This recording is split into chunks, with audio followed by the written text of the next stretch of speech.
ইতালির উত্তর অঞ্চলটি ট্রেন্টিনো নামে অধিক পরিচিত। এটি ট্রেন্টো প্রদেশ, যা কিনা আবার স্বায়ত্তশাসিত। ট্রেন্টিনোতে রয়েছে অগণিত পরিত্যক্ত বাড়ি। এসব বাড়িতে গিয়ে বসবাস শুরু করলেই পাওয়া যাবে 1,31,00,000 টাকা। এ সুযোগ নিতে পারবেন বিদেশিরাও। সংবাদ মাধ্যম CNN এর একটি প্রতিবেদন থেকে জানা গেছে, ট্রেন্টিনো প্রদেশে গিয়ে থাকলে পরিত্যক্ত বাড়ির সংস্কারের জন্য অনুদান বাবদ পাওয়া যাবে 88,000 ইউরো, আর বাড়ি কেনার জন্য দেওয়া হবে 20,000 ইউরো। ইতালির নাগরিক কিংবা বিদেশিরা এজন্য আবেদন করতে পারবেন।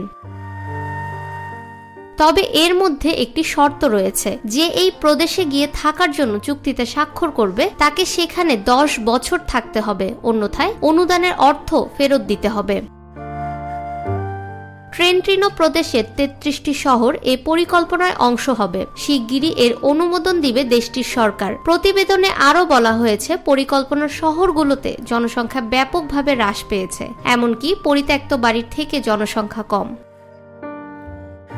ইতালির গ্রাম্য এলাকাগুলোতে ক্রমাগত হারে জনসংখ্যা কমছে। এছাড়া কাজের উদ্দেশ্যে গ্রাম ছাড়ছে যুবক যুবতীরা। গ্রাম্য এলাকাগুলোতে জনসংখ্যা বাড়াতে বিভিন্ন কৌশল নিয়েছে ইতালি। ট্রেন্টোর প্রেসিডেন্ট মাউরিজিও ফুগাতি জানান, আমাদের প্রধান লক্ষ্য হল সম্প্রদায়গুলোকে পুনরুজ্জীবিত করা এবং আঞ্চলিক সংহতি প্রচার করা।